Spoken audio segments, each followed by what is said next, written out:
What up, y'all? Just getting a combo check, making sure you guys hear me. You guys hear me?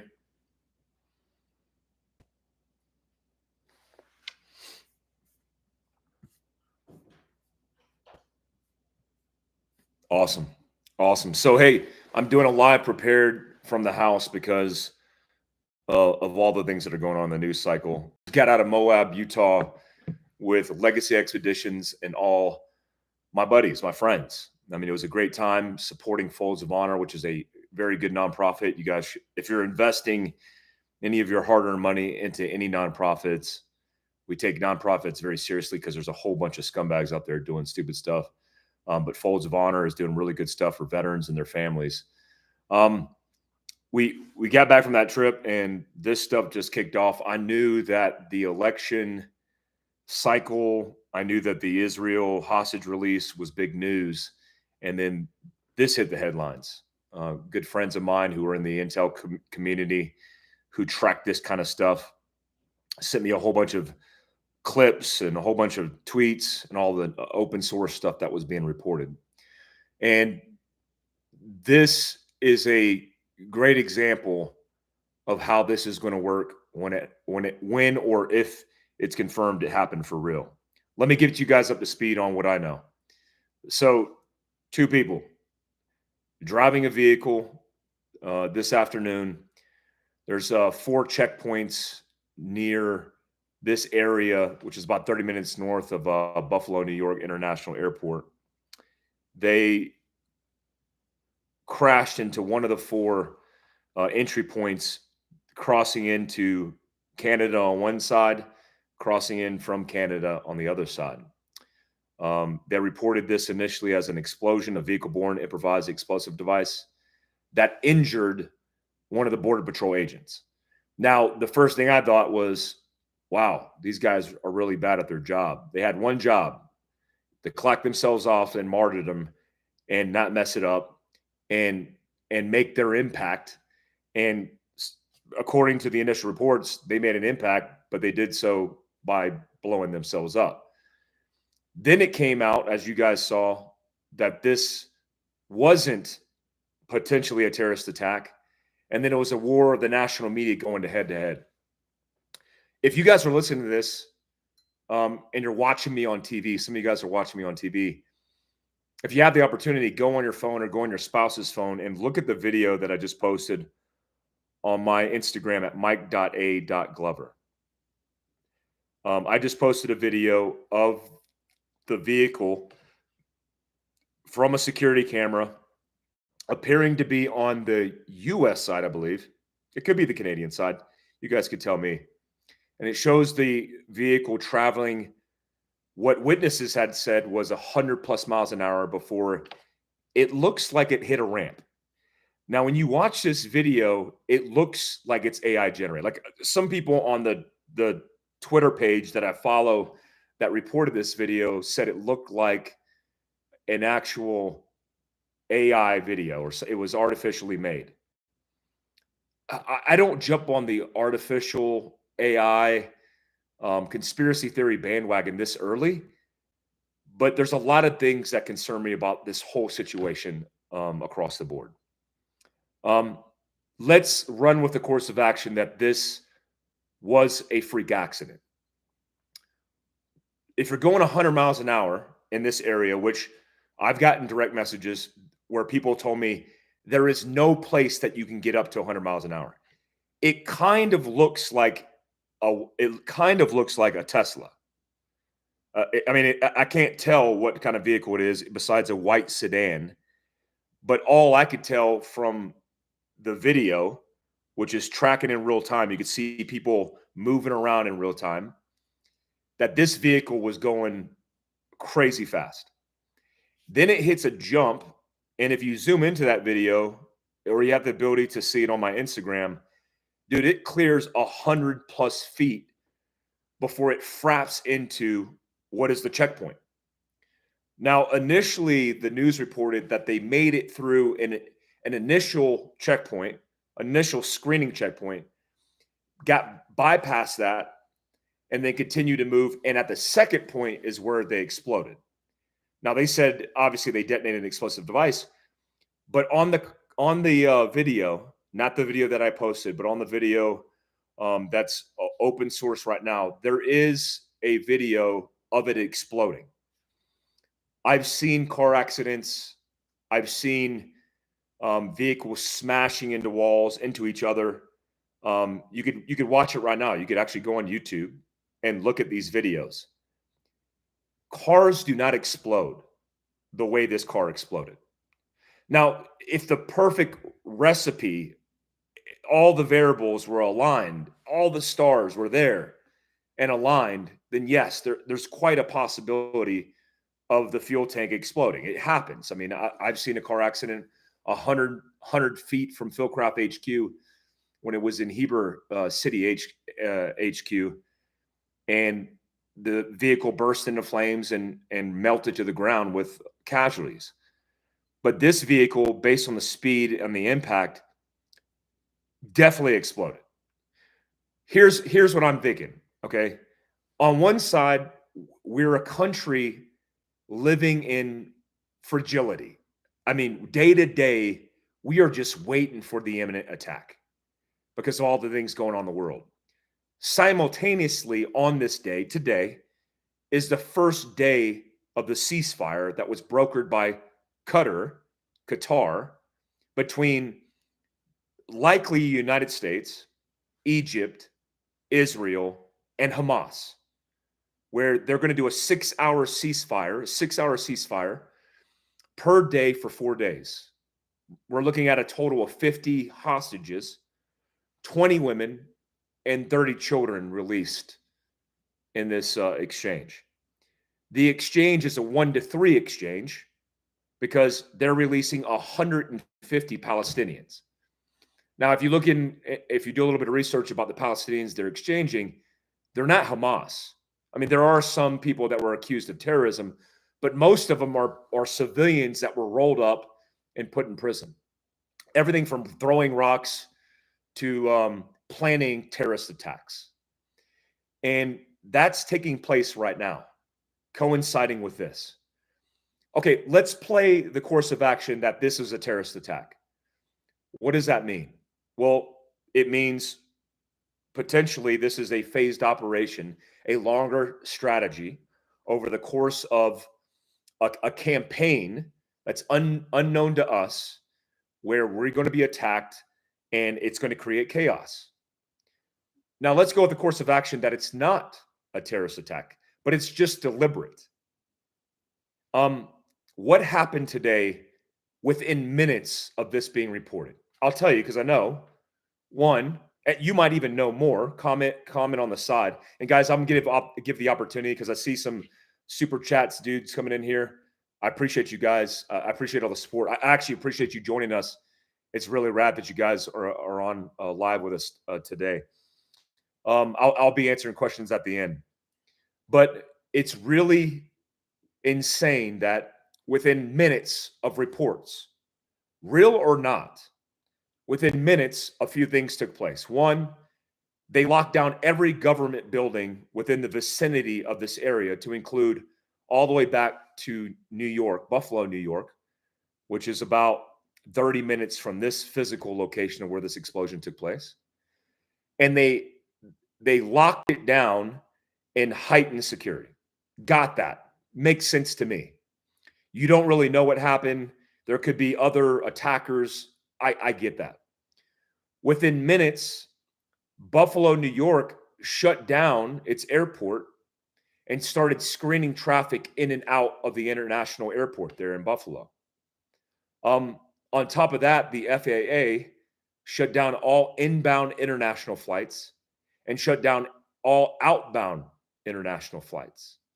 And then a whole bunch of politicians, especially in New York, started getting on Twitter and driving this thing.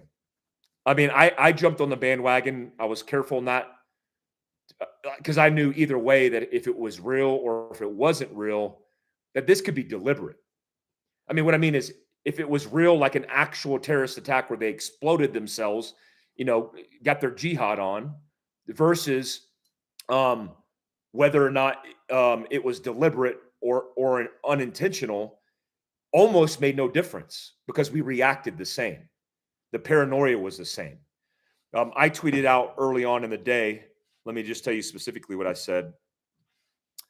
I tweeted out earlier in the day. I said, which was taken down by Instagram, by the way, an attack on the U.S.-Canadian border is a penetration check, a test of how nations respond, react, and lock down. If a government restricts its people because of fear of an impending attack, then a deliberate stream of small-scale attacks will be the tactic to create chaos. So let's go with either or. It was deliberate suicide attack, a bombing, or it was a deliberate attack where they just wanted to frap their vehicle into the U.S.-Canadian border checkpoint. I don't think this was unintentional. I don't think it was an accident. I don't think you accidentally hit the gas instead of the brake and go 100 miles an hour and impact into the border situation. I think it was intentional. We might never know because the two occupants of the vehicle are dead. Luckily, only one person was injured, and that was, luckily for everybody involved, only one person was injured, and it looks like they're going to survive. So whether it was a terrorist attack or it was an intentional, deliberate attack, it was definitely intentional. It responded, it echoed on social media, on Twitter, on Instagram, on Facebook in a short period of time, enough to create policy changes and reaction, you could call it overreaction, across the board, including shutting down air traffic by the FAA for international flights.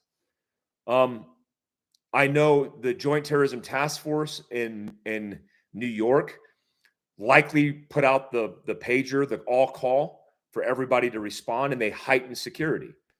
Since then, they've called it an accident. I don't buy it's an accident. I mean, you don't accidentally go 100 miles an hour and run into an international checkpoint between countries. So the bottom line is we're waiting on more information. But here's the reality of our circumstance based on all the fragility that exists in this country. One, we're complacent. We're weak. We're not prepared. I think we all understand that.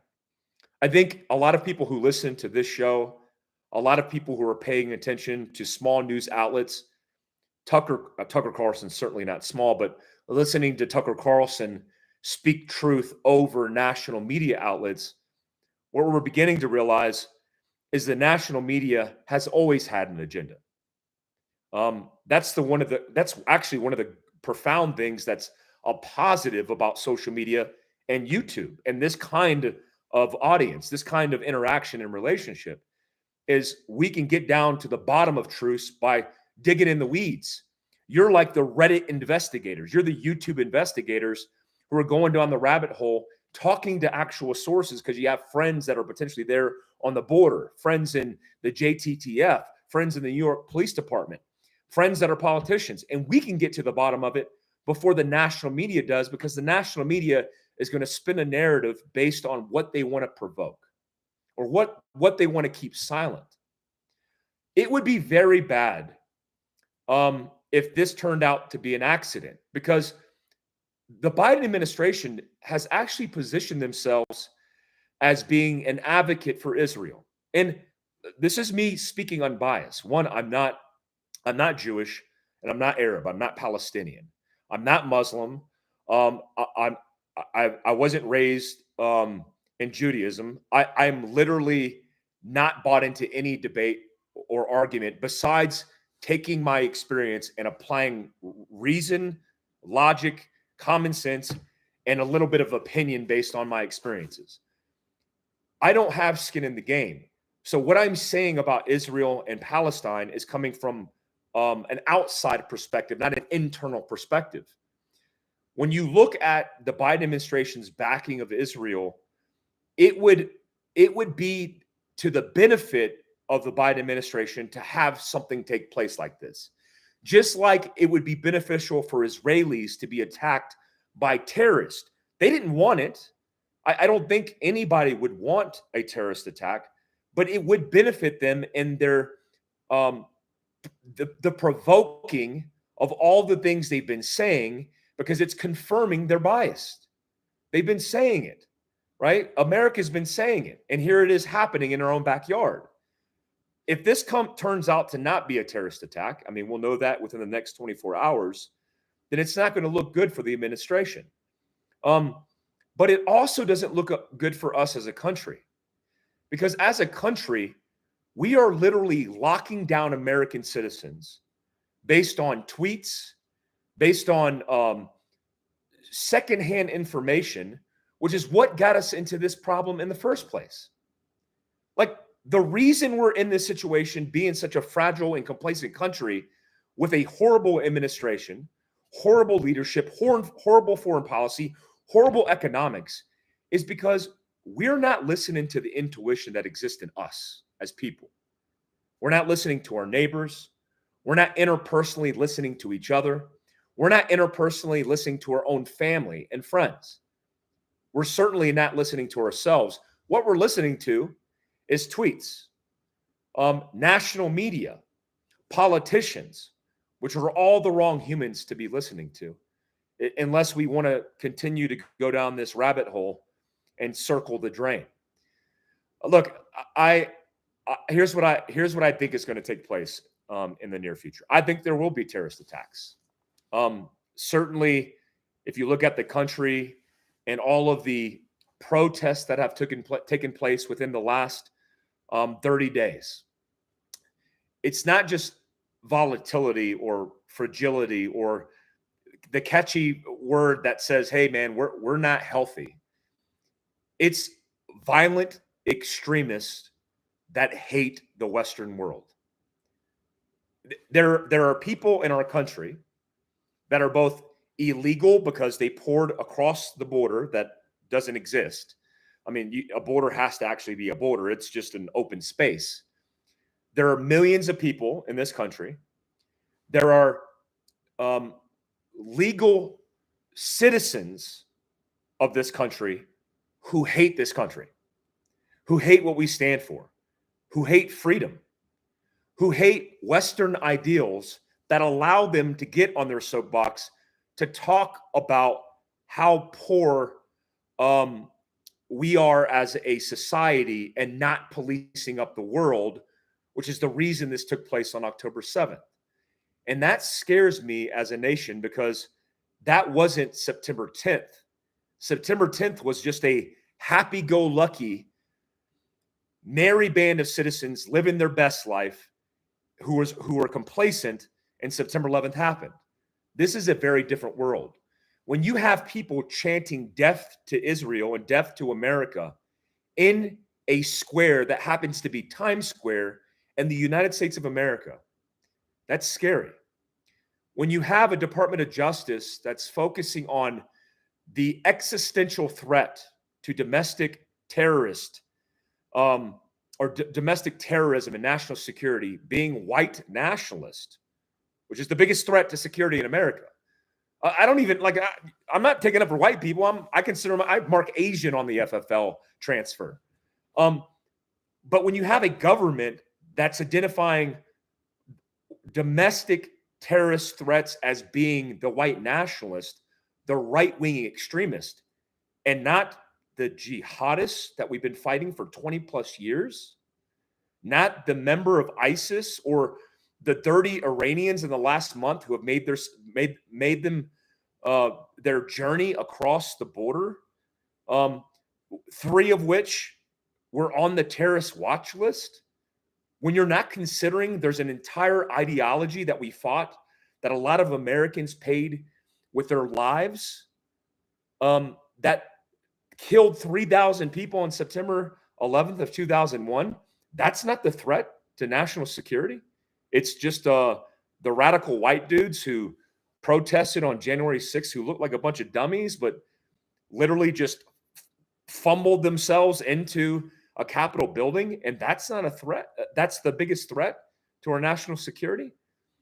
Look, we're living in an ass backwards world. And so I think, one, it's important that We do things like this. We have conversations that are conversations. I know this isn't a conversation, it's me running my mouth, but you get what I mean. We have conversations. One of the things that I made a commitment with Andy and Evan and all my friends, Chad Robichaux, is that we're going to do these things and have these conversations, because we have to have more conversations. Because when you actually have a conversation, you start extracting the bullshit, and you start realizing the things that you were focused on or biased on or had an opinion and a hill that you would die on aren't so significant when you kind of unravel the weeds. And so we need to do more sticking together as people instead of further dividing ourselves in Reddit or Instagram comments. It's sad to see that, because it's part of the program. And you know this if you have any education or any historical referencing of how foreign powers, foreign adversaries, especially very weak foreign adversaries that don't have the intestinal fortitude in the fight, are playing instead the long game. You realize that this is a game they've been playing for generations. For generations. Some experts actually believe the Marxist ideology is embedded into our country as early as the 50s, 60s, and 70s in our institutions, in our universities. And I never bought that. But if you look at our country right now, it's easy to see. When you have Gen Z, an entire generation, 150 million Americans spending over an hour on one social media platform, TikTok, where they're getting their news from, where you have Americans on average spending 108 minutes on social media, period, going down the rabbit hole, getting influenced by foreign adversaries. TikTok is owned by China, guys. What do you think they're using TikTok for? A propaganda machine to completely manipulate our youth. For a 21-year-old student who hasn't been outside of their own hometown, has only been to the university, getting the Karl Marx 101 from the professor that was radicalized in the 70s, and they're standing on, pumping their fist on behalf of Hamas in New York City. That's where we're at in this country. And if you actually have a conversation with them, beyond the emotions of it, you have a conversation, you say, all right, let's talk about this. Why do you feel the way you feel? You know what the root of it is? That professor that has put the seed in their head, that TikTok application that has been propagandizing our children, because China is winning that tech war and we're losing it. So at the end of the day, I think today demonstrates the volatility we've all identified. Initially reported as a terrorist attack. Now it's potentially an accident. I don't buy it's an accident. It was intentional. Either way, it was intentional. And if they're saying it wasn't intentional, why are they saying it's not intentional? And you should be skeptical. You should be skeptical. If the national media that is literally sponsored and funded by Big Pharma is telling you anything, you should take a step back. Like when I saw this story coming out about all these pets getting sick and they showed a dog on a ventilator, I'm like, what's going to happen next? The vaccine for dogs? Like, what are we doing here? What's the next play? And you better believe that there is a play. Everything you're hearing in the national media spotlight, and every story when they report on somebody, it's for a specific reason. If it's against Russell Brand, if it's against Joe Rogan, if it's against Tucker Carlson, it is a campaign to silence those voices, because those voices are taking away the marketing dollars that need to be spent, where they're losing it all because their ratings are going to shit. And good for us, because we see it. It's the only good thing that I could find in social media is the reality that, man, the gig is up. They can't lie anymore. And now we're getting to the bottom of the truth. And when I see all the things taking place and being shaped by the information, what I know is there's good Americans like you out there who are taking it, relaying that information, and getting on with your life, right? If you're letting this information bog you down, you would be falling into the trap.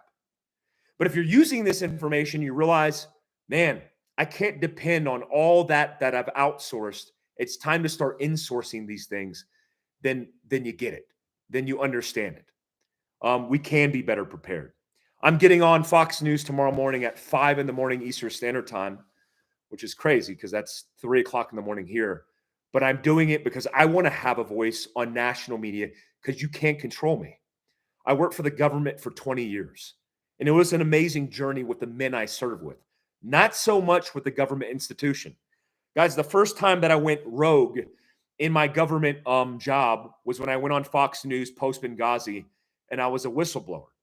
I say that every once in a while to remind you that despite 20 years of service, I knew about mid-career when I started getting at the senior level how politics, how policy, and how corruption affected our ability to do our job. And I was disgusted by that. Most significantly in my career, disgusted by what took place in Benghazi. Now, I deployed to Benghazi. I deployed to Libya in October of that year when it took place, September 11th of 2012. But I started to see the writing on the wall. I went to the CIA because I thought there was some light or gold at the end of the tunnel. I was searching for it, like many guys with my background, and I too witnessed the deep corruption, hypocrisy, and honestly, it's not a place that I wanted to be. I knew that I could make a more profound impact by disconnecting from that institution, and it's the same thing for you. We're seeing it with homeschooling and education. I mean, you could see it with the Apogee programs. You could see it with people taking back their own self-defense, understanding what that means, and not relying on a 911. Where in LA, the time's been extended because they defunded the police like they did all across the country because of this Marxist movement. So we are realizing, we are waking, and we are taking steps in action to improve our lives. And that's what we should be doing. I'm proud of you guys. I'm proud of the people who've paid attention to what we're doing at Fieldcraft Survival, and we won't stop. Next year, I'm stepping away from Fieldcraft Survival. I'm stepping down as the CEO. I'll be operating as a founder, and I've been having talks with guys like Jocko, Evan Hafer, Andy Stump, Chad Robichaux, Tim Kennedy to do media and commit to this role full time. Because one, I enjoy it. I enjoy taking bits and pieces of information and distilling it, because that's what I did in the military at a senior level. And I also think I could be more impactful, at least in living my purpose and doing that, than teaching on a flat range. I have the guys with all the talent to teach on a flat range. I mean, I'll come out every once in a while because I enjoy it. But that's where I need to be. So we started a program. It's called Focal Point. It will be released in the next couple of days, and I'm excited about it because we worked really hard to get to this point. But we couldn't have done it without you guys. I don't want you to check out yet because I'm going to cover a little bit about the hostage release, and then I'm going to get into your questions. I won't waste too much of your time because I know it's Thanksgiving week, and you need to be spending time with family. The hostage negotiation took place, was brokered by Qatar, and they are the ones that have the political relationship with Hamas. The political action arm leader, the head of their political arm, is based in a 5-star hotel in Qatar. He is not on the ground in Gaza. When we looked at the brokering of this deal, I personally think, I don't know what you guys' opinion is, I personally think we should not get into a position of negotiating ever with terrorists. I think that's the wrong protocol. But in this case, given that many of the hostages are women and children, if there's an opportunity in a window, especially in a ceasefire over a 4-day period, which is only 6 hours a day, 6 hours a day. It's not the entire day. It's 6 hours a day. They were going to give them a ceasefire window where they will stop flying drones. They won't stop flying ISR platforms. They'll stop flying drones to allow the hostages to be exchanged. Each day, the breakdown is, I believe, 10, 15 12 to 15 hostages, which are 20 women and 30 children. There are more hostages, which could extend the ceasefire period if everything goes well. Because they're doing this by the day, if they decide to do it over a longer period, there are 30 additional women and children they will release because those people are being held by civilians in Gaza. Remember, when the hostages were taken off the ground in Israel, they were handed over to facilitators that were transporting them into Gaza. Those people weren't Hamas operators or people who were trained. They were just people driving cars back and forth. I think they're complicit. I'm not saying they're innocent, but what I'm saying is those people are with the civilian population and not underground in the 300 plus miles of tunnels below Gaza. Now, here's what I will say, because I've been asked about this a lot. I don't agree with a bombardment of dropping bombs on civilians' heads, even in the name of killing a terrorist. You know, when I was overseas, I was in many instances. For a period of my career as a sniper, they made me go to Joint Terminal Air Control School. So in my 9 combat rotations, half of those, I had the qualification to be able to call and drop bombs with commanders' basically authority, but act as a Joint Terminal Air Controller to drop bombs on bad guys. And in fact, I called air overseas. I called ECAS, which is emergency close air support, which isn't the same as deliberate air support. So what I'm telling you that is I understand the protocol and what's called correlation and fidelity by making sure you're reducing the potential of killing civilians on target. In some cases, for American troops, in the most extreme circumstances, we will drop bombs despite the collateral damage because we're weighing that. But we don't do it a lot, and we don't kill a lot of civilians in those instances. Like if you're a terrorist and you're operating at a high level, you're giving commands. You're not on the battlefield. You're likely co-located with your wife and your kids. So that is a consideration. Remember Baghdadi, al-Baghdadi? When Special Operations Command killed him like a coward, he ran behind his children and clacked himself off after he was chased by a Special Operations dog into a corner. He died like a dog, and he took his family with him. That's the type of people these humans are. That's what Hamas is. So in some circumstances, I get it. Like you're dropping a bomb, this person is co-located with their family, and he's the leader. He's the facilitator. He's the bomb maker. I get that. But what I don't agree with is dropping a bomb on a place where some civilians are stacked on top of each other to kill a couple bad guys. I don't agree with that. If you have to get those specific guys, you're going to have to do it in close proximity. You're going to have to do it street to street, building to building, and potentially room to room. That's how you're going to have to get it done. I don't agree with dropping bombs in civilian areas where a lot of civilian casualties die. On that same conversation piece, remember, Hamas is the one giving the statistics to the national media. So although I support Israel's response and reaction in self-defense, I also understand that Hamas is inflating numbers. You know the 500 people that they say died in that hospital when they said Israel bombed a hospital and everybody in the national media jumped on the bandwagon. You realize that 500 number that they attached to that has not been disputed by the national media.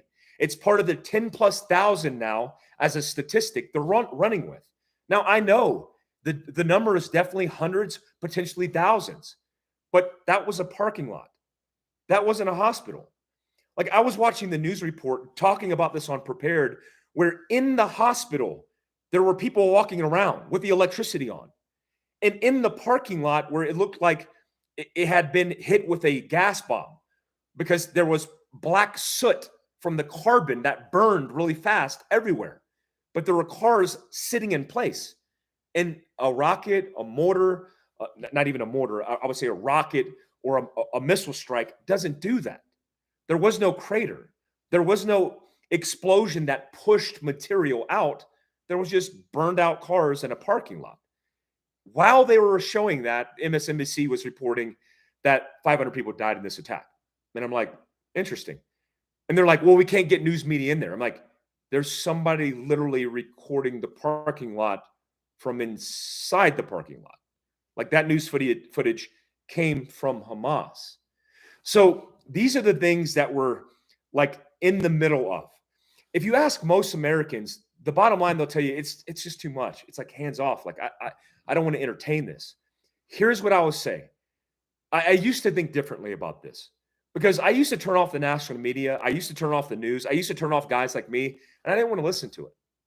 But now, to be best informed to make decisions moving forward, we need this information, and we need it to be factual, right? We need it to be as close to the accurate depiction as possible to make decisions for ourselves. Guys, Trump is up in every single poll, ran against Biden, even in democratically held states. Guys, that's crazy. That's crazy. If DeSantis ran against Trump and had a good argument, I would potentially go with DeSantis. But I, for sure, under no circumstance, will ever vote for Biden. I mean, the guy cannot even say a coherent sentence. When he laid a wreath, I was a tomb guard as an 18-year-old young man in the Army. He laid a wreath on Memorial Day at the Tomb of the Unknown Soldier and literally got lost on the plaza laying a wreath. Like the Tomb of the Unknown Soldier guard had to literally tell him twice to go back to the start position of where he was to salute. And he's done this wreath laying ceremony before. So he's not there. When we understand that because we're informed, we can make good decisions, including, and this is last, I know you guys have a lot of things to do tonight. This is last, including your decision to step up. And I don't mean step up to like run for president of the United States. I mean step up to go, hey, you know what? I'm tired of not knowing what's going on in my kid's education. I'm tired of not knowing what's going on at my kid's school. I'm going to join the parent-teacher conference. I'm going to be a superintendent. I'm going to be the mayor of my own town. I'm going to be the sheriff in my own backyard. That's what I want you to step up to the plate because that's what you could most affect. You can inform yourself, vote for the right people externally that completely affect you but don't affect your day-to-day, and then get more involved on the things that are going on in your world. And you don't even have to do that. I tell people, especially young men or men across the board in the age demographic, you don't even have to do that, guys. If you're not involved because you're like tuned out because you hate it, just getting more involved in your family, keeping your family unit together, keeping your shit together as an American is more important now than ever before in human history, because that is like the good addiction you need. When you see your neighbor, when you see your friends building up their lives, building up their friendship group and their tribe, and you connect with them and you're doing it together, you're building a community. We've forgotten about that. I don't know why. I don't know when. I won't even speculate. All I know is we need a turnaround point, and this might be it for us. When shit hits the fan and the entire federal government burns itself to the ground, you know what's going to be left? Your neighbor, your family, yourself, your health and well-being. That's why we need to focus on us first and foremost. Affect everything that you can with your family unit moving forward, and that's going to make your community better. Get involved. That's the best way you could do it. I'm done. I'm off my soapbox. I'm going to answer questions, guys. I appreciate you guys tuning in this. 3,000 plus people on this. I appreciate you guys. I want to keep this down to less than an hour, so let's get some questions in here. I know some guys have asked some stuff. I can click on this. All right. Grateful CYNIC, $10. I appreciate that donation. It says, love your content and respect your opinions, even if I don't always agree with them. Serious question. Do you put your cereal into the bowl before the milk or milk before the cereal? I don't eat cereal anymore because I'm a meat eater and I'm trying to be healthy. My kids do eat cereal. I will always pour the cereal first and the milk on top. One, I want them to opt out of the milk as an option, because I did that as a child. And sometimes my son is like, no milk today. I'll give him that option. But I'm definitely a cereal before milk guy. And you know what? I appreciate what you said there. We don't always have to agree. The world thinks, men on social media think everybody has to agree. We don't have to agree, and we can still get along. The 2A community, which I love because I I love the Second Amendment. I love constitutional freedom. I love our country. I love all the liberties and freedoms. I want people in every single industry, especially people associated with constitutional rights, to get along. Because you know who we should be campaigning against? You know who the enemy is? It's not each other. It's the US government. It's the guys in power that want to take your constitutional rights away from you. So we need the advocates. We need the guys like Brandon Herrera, the politicians who are going to get in there and do the right thing. And we need to stick together. And I agree with that. Thank you so much for that, man. Mr. A Bro 42 says, all these liberals need to listen to Joe Rogan's podcast with Yeonmi Park, who escaped North Korea, and Drago, the Polish refugee who escaped communism. See if you want to live how they are living. Yeah, I appreciate that, man. I call it world perspective. A lot of young people don't have world perspective. I mean, if you're a young person in the streets and you're protesting on behalf of Hamas, you likely don't have world perspective. You know, I talked about this on an episode of Prepared, where people who are protesting for Hamas against Israel, who are saying from the river to the sea, who are saying down with Israel, kill them all. The problem with that is they don't understand what Western civilization, what sovereign countries like Israel, like America, have done for the world. And the fact that you could actually say that, you're literally propping up an organization, a terrorist organization, by all countries, by all measures, and by all actions, specifically on October 7th, propping up a terrorist organization that would put you in chains, that would lob your head off, that would bury you up to your neck and rock you to death, stone you to death with rocks. They would take your high heels and burn them and put you in a burqa. And we'll see how much you could virtue signal, because it would be very hard to elicit emotional responses with no facial expressions or body language when your ass is in a burqa. And not a hijab, not the ninja suit with the eyes where you could see maybe your hands. I'm talking full burqa.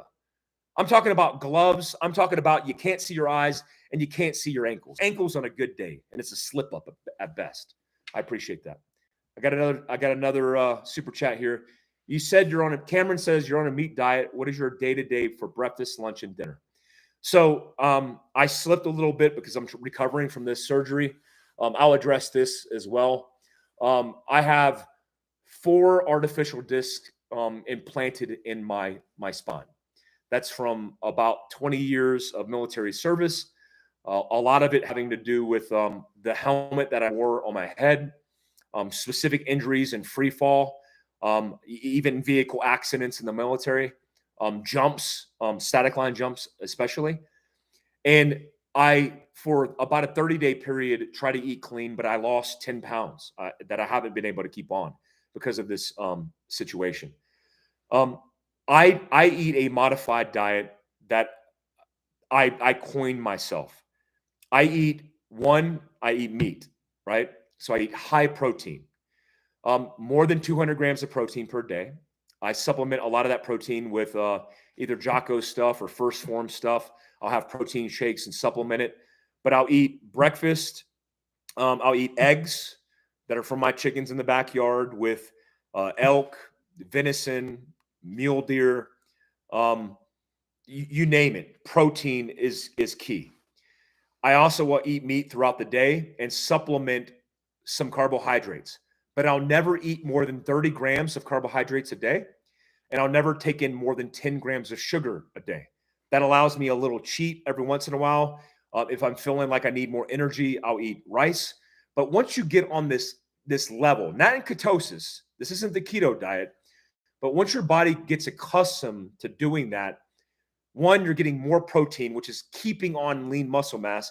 And 2, you're getting rid of all the sugar that crashes you daily, which creates cognitive impairment. If you're constantly going through insulin shifts and you're crashing from carbohydrates or sugar, your brain's is always foggy, right? You're clear and then foggy, clear then foggy. For me, I don't go through that because I'm using caffeine to supplement some energy that I need. I'll do a black rifle coffee in the morning, get my protein on, and then I'll get a little bit more in mid-afternoon. That helps me mentally stay sharp throughout the day without lulling. And then right before bed, I'll have my cheat if I haven't consumed my carbs, and I'll have a yogurt parfait with a little bit of granola because you want to load your carbohydrates at the end of the day where you're going to be sleeping. It improves your quality of sleep and also helps with recovery. I don't overdo it, but I will do a little bit of granola or a little bit of carbohydrates late at night. I also do CBD and CBN. I have a CBD company called the Wolf 21. Wolf 21, CBD, CBN, and combo has helped me sleep profoundly. I appreciate that, man. Let's see what else I got down here. And I appreciate all the feedback, guys. What do you think it will take for the most Americans to snap out of their complacency? I hate to say it, it will take another 9/11. I mean, like, think about this. A law enforcement officer who belongs to an institution that has, let's just say, bad training habits or bad protocol, maybe even a toxic culture. How does it change? When an officer gets involved in a shooting and somebody gets hurt, potentially somebody gets killed, including an officer, it changes the protocol for that institution across the board because they go, why didn't we ever think of this? Instead of being proactive. And complacency is the idea in ignorance and arrogance that nothing is going to happen to me. And we often think that way because we're comfortable. I mean, why else would you think any other way? It's also a benefit and by proxy benefit of freedom. When you're free and you're sovereign and you're secure, you don't have to worry about third world problem sets like food, shelter, all the basic necessities of life. So when I look at people who are complacent, I literally think they're the people who need a wake up. And that wake up is going to happen in an individual event, or it's going to happen in a catastrophic event that potentially affects them emotionally. Look, I do a rewilding class. The next one we're doing is this spring at Bert Soren's place, a good friend of mine in South Carolina. Yes, we're bringing rewilding in South Carolina. It's going to be awesome. That is very profound in changing people's perspective, but it's very deliberate. We sit around a fire. We talk about our traumas and our triggers and our history and our experiences and our life. And we break bread and we shoot to eat. We do all these amazing things, primitive lifestyle. And we get closer connected interpersonally. Most people don't have that. Most of you watching me don't have a good friend network. You don't have a tribe. And if you have a tribe, you potentially don't have good people. That the sum of five, I'll reiterate this before I go to the next question. Create a sum of five people that are closest to you, that move you, that empower you, that are honest to you, that will help you, will do anything for you, but will tell you to your face if you need a reality check. Hey, man, you're smoking, you're drinking, you're looking like crap. You need to pull your head out of your ass. That's the kind of people you need around you. You don't need yes men, right? You need support, but you need somebody who's going to be honest. Those five are critically important because you are the culmination of those five. You are the sum of those five. So moving on. Please share your takeaway from LA, your LA visit. Yeah, I will most certainly. Look, guys, Los Angeles, like people ask me like, oh, well, we done Skid Row. Who cares? Well, Skid Row in the last 10 years has gone from LA as a whole from 8,000 homeless to 80,000 homeless. It's accelerating. It's been amplified. And so it concerns me when you show Americans on YouTube that are in harm's way, that are literally dying on the streets from fentanyl overdoses. The leading cause of death for American men from 18 to 45. I fall in that bracket. Lots of you fall in that bracket. Guys, the leading cause of death is fentanyl overdoses. And when I say fentanyl overdoses, specifically, that likely means they're dying of a mental health disorder. Because if you get into drugs like that, something's going on in your headspace that's making you potentially lean on that. And then it's a slippery slope because once you get addicted, it's too late, too far gone. So a place in our world that I realized we are forgetting about is these pockets of Los Angeles, San Francisco, San Jose, New York City, Baltimore, Philadelphia, Chicago, where Americans are literally dying and we're not paying attention. Like, you care a lot about what's going on in Israel. You care a lot what's going on in Ukraine. but you don't care what's going on in your own backyard with American citizens? Americans first, not America first. That concept is very broad. Americans first, American citizens first, before anything else. And so when I showed that, the point of that was showing myself, because I wanted to see it for myself, but also showing you the circumstance that we're in. And honestly, if you live in Idaho, if you live in Wyoming, if you live in Utah, be prepared. And you know how you're prepared? You look at the potential of where you could be if you follow suit, if you don't do the right things, where you will end up. Utah could be California. I will raise my hand in this state because this is where I will perish as a citizen, because it is my favorite state by far. I will retire. I will retire here. I will raise my family here. Utah is home. If I had to, I will step up to the plate to do whatever it takes to protect this state and the people in it. But with that being said, if I don't know what's going on in the world around me, in the states around me, in the towns around me, then how am I going to be prepared to fight that fight? Can I get your thoughts on the potential for World War III in the current war? Is Iran going to intervene? No, they won't. Speculation is they're going to use proxy. Look, we conducted attacks last night against proxy elements, including killing 5 terrorists that were launching an attack. It was Houthis launching an attack from Yemen. Guys, this is ongoing. Counterterrorism in its global pursuit, which is a coined phrase of going after bad guys and hunting them down no matter where they live throughout the world. It is an American policy, will never stop. Iran knows that we have the ability to evaporate them off the face of the planet. And the Iranian people, by all accounts of people that I talk to, people who are Persian, are amazing and beautiful people. They actually live fairly well. In their world in Tehran, it's a first world country. They don't want to lose that life. The Ayatollah doesn't want to lose that life. But what they're doing because of their ideology is they are walking the line. And that thin line is one button away. And they know we will evaporate them off the face of the planet. Now, best case for us, I say that, and I don't mean to say it this way. I got to be careful with my words here. Best case for us, what I mean is the best circumstance in countering this is Hezbollah shows their ass. That means we would evaporate them off the face of the planet. To me, Hezbollah, like Hamas, like ISIS, is one and the same. You have to go where they live and you have to hunt them down. And there's only one way to deal with that ideology. I hate to say that out loud. A lot of people don't want to hear that truth. Guys, I had a suicide bomber in Iraq clack himself off 15 yards in front of me. I know very intimately this connection and this ideology.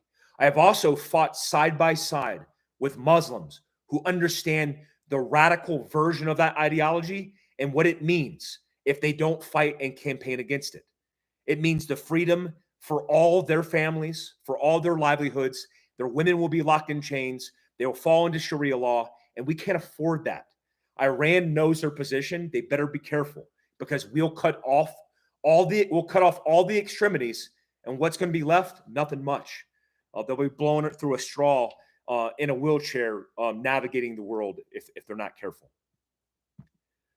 Are you going to be a guest on the Sean Ryan show? Guys, I was Sean Ryan's first guest. I was his first podcast. Sean Ryan's a good friend of mine. We were in the agency together. We actually served overseas in the military at the same times together. Sean Ryan, I consider a very close friend, and I am his podcast number one. I know it's been a long time because he's done a lot of things, but you can go back to my podcast. It's a long story, not very interesting, but a lot of stuff that I did in my life, in my career, and especially about my transition in life. Guys, I got 5 more minutes. I'll ask as many as I can. I'm going to go to the bottom here because I don't see any super chats. Are gummy bears really that good? Yes. You know, it's funny. Gummy bears was a thing before I started cutting sugar out of my life. A lot of people used to send me gummy bears. When I was in Afghanistan in 2010, I was co-located with the Germans, and we didn't live in very good conditions. Despite being with Special Operations Command, we didn't have the best of conditions. We were surging against bad guys. There was a lot of bad guys to go after, and our focus was war. But we had these little moments where we were able to kind of get away.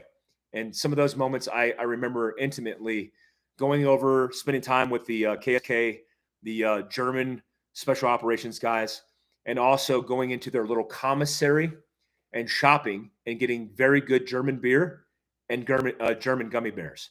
And that's where I developed a taste for gummy bears. And every once in a while, I'll partake with my kids, and it reminds me of that time. And so that's why I'm a big fan of gummy bears. Thoughts on my super chat? 60. Where's your super chat? Oh, is there a list of them? This is the top chat. Dude, I'm sorry, guys. I suck at this really bad. Let me get to these. Here they are. Super chats. Got it. I'm sorry, I suck at this, guys. Where's your super chat at? I wish John was with me. He is unfortunately not. Can you ask it on here? Thorne says, not a question, but me and my fiance Rochelle love you and love what you do, what you have done for the Message for America. Shout out to you, Mike. Thanks, man. I really appreciate that. I appreciate that you are doing that with your fiance, and it means a lot. Yeah, there's a timer on how long they'll stay in this top chat list.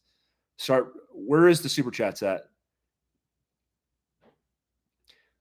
Here's a chat. You need to wake up about BRCC, not who you think. Guys, look, I get people's angst for other people. I get it all the time. I get a lot of hate. I honestly think if you expect to not get hate in the world, you're mistaken to how the world works. But here's what I want you to know intimately, what I know about Black Rifle Coffee. One, Evan Hafer is a patriot of this country. He'll do anything for it. Why do I know that? Because I served with Evan Hafer. I also was vetted in the CIA by Evan Hafer and knew his reputation before he became wealthy and became the founder of a billion-dollar company. So before he was influenced by anybody or anything, material or otherwise, I knew at his core who he was, and he was a patriot. He is still that human being. Black Rifle Coffee Company, despite all the amounts of hate that they get in certain segments, has donated millions of dollars to organizations, included Hunter 7, that literally does scans of veterans to identify all the warning signs and all the evidence of cancer to prevent them from dying early. So why would I stop supporting an organization because somebody has beef with something somebody said? The idea that even Evan Hafer is a Democrat is comical at best. I knew Evan Hafer before he was being looked at under a microscope about these things, and that's not true at all. He donated to Tulsi Gabbard through a payment processor that happened to be politically affiliated. I don't even know how to even communicate it because I'm not involved in those type of political conversations. Evan Hafer is one of my best friends, and Black Rifle Coffee is his company. I will continue to support Black Rifle Coffee, Evan Hafer, Matt Best, JT, and all of those men that I knew in the military and their service because of who they are. If they violate any ethical or moral anything, I would be the first to call them out as their friend in a private conversation because I'm that guy. This Kyle Rittenhouse thing. People attack me about Kyle Rittenhouse. You know that? People attack me about the Kyle Rittenhouse thing. Guys, I raised $10,000 for Kyle Rittenhouse's defense because I talked to his lawyers and got the evidence of everything that took place, because before I would stand on social media and say, I'm going to raise money for a stranger, I needed to know the evidence. They got on the phone with me, all his lawyers, and gave me that evidence. And I made the moral decision. I was going to stand up and I was going to raise money, $10,000 for that position. You know why?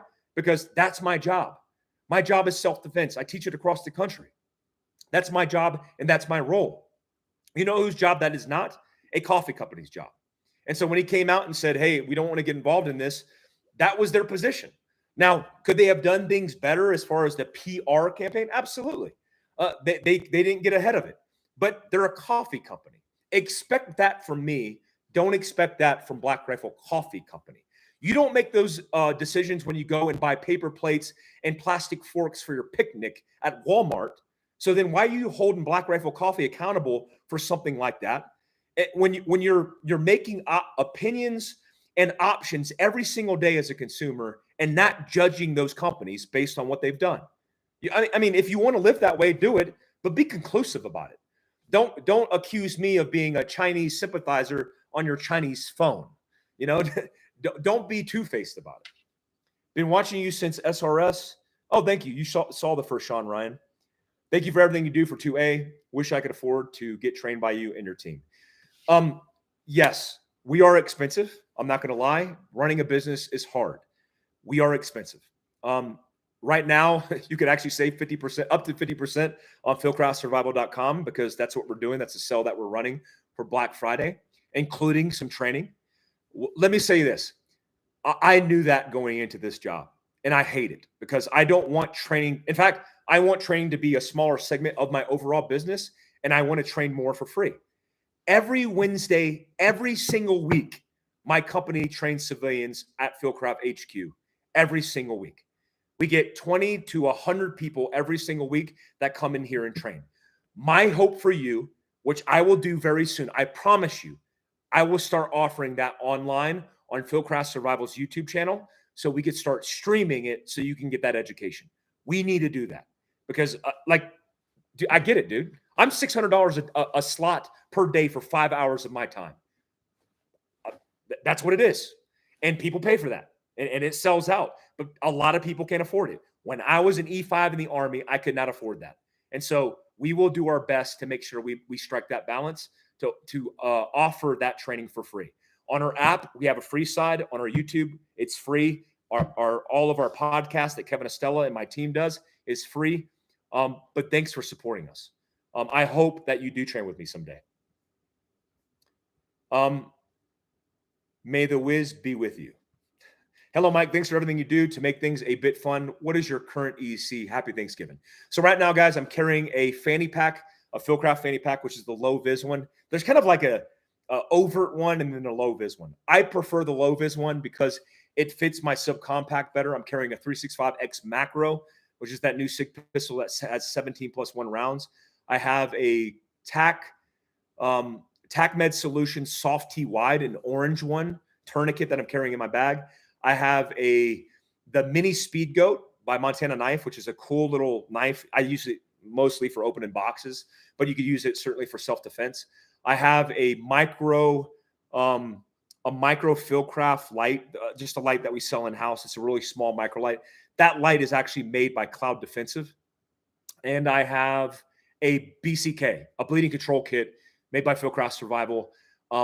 Those are all on sale, by the way. All that's like up to 50%. It's like 10 to 50% on, depending on what it is. I carry all that in a fanny pack. And I'm also doing that because I consider caring for my children. I want to make sure that I carry enough stuff for my kids. Do sergeant majors eat sugar cookies? I must know. They do all the time. Guys, that's all I got. Let me answer the last one. Hey, Mike from neighboring Park City. Any thoughts on someday running for U.S. Senate or Congress in Utah? Yes. Yeah, for sure. I thought about it, and I've already considered it. I'm going to do it. It's probably not going to be anytime soon. Here's what I'll say. If Trump and his administration reached out for some reason, I know Tulsi Gabbard, I know a lot of people. I have counterterrorism experience. I have a degree in Homeland Security crisis response. I have enough experience to do certain roles.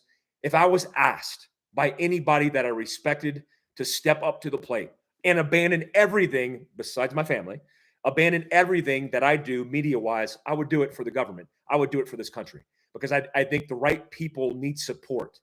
The president of the United States is not what's going to change this country. It's the administration that's going to change this country. It's the people that support that ideology that are going to get it done. So yes, I would do that. If Jocko stepped up, if Trump stepped up, I would do that. Regardless, in my own state, I want to be involved in local politics, and running for Senate or running for Congress would be that next step. I wouldn't do it anytime soon, depending on what happens next. But if Biden got reelected, you would likely see me step up very soon and very fast. Yeah, let's do one more question. Last question, guys. I apologize. Oh, here's a question at the top chat. Oh, Offman, that was you. I appreciate you. I just answered that question. Guys, I'm really bad at the super chats. If you donated on a super chat, you should understand that all the money donated to this is going to go to Toys for Tots, and be pulled in to the Toys for Tots pot that we do every single year. Because starting Thanksgiving, we toy collect and then donate it to Toys for Tots every single year. And it's just something that I've done. I started that with Neil Curry, who tragically passed away a year ago. We started that with Neil Curry's Ready Gunner down in Orem. We're not going to stop doing that. Every single penny of your asked super chats are going to be given to that. And I see Old Man Zombie just gave $50 and for no reason. I appreciate that, man. Hey, guys, I want to say thank you for tuning in. If you haven't heard, I wrote a book called Prepared. It's available everywhere books are found. I know because I just got contacted by my publisher. It's doing very well, and it's on sale right now, especially for Black Friday. I'll put that out. The Audible version is a lot better than that. I just like the Audible because I read my own Audible, and Jack Carr, Ray Porter, the voice of Terminalist, reads the forward for that. I want to say I'm very thankful for you guys. Despite our differences, we don't have to get along, but we have to band together when shit hits the fan. You're not going to survive as a lone survivor in the backcountry. That idea, the lone wolf idea, never works. You're going to survive because you take the onus, that ownership of taking care of your own preparedness, your family's preparedness, and your community's preparedness. That network are band together. It's why we started American Contingency. It's why AmericanContingency.com exists as a platform, is to better connect us. That is how we're going to get through this, because we'll get through it together, not through the national media, not through the politics or the politicians, by banding together as human beings. I appreciate you guys. I hope you have a good night, and see you guys. Have a happy Thanksgiving.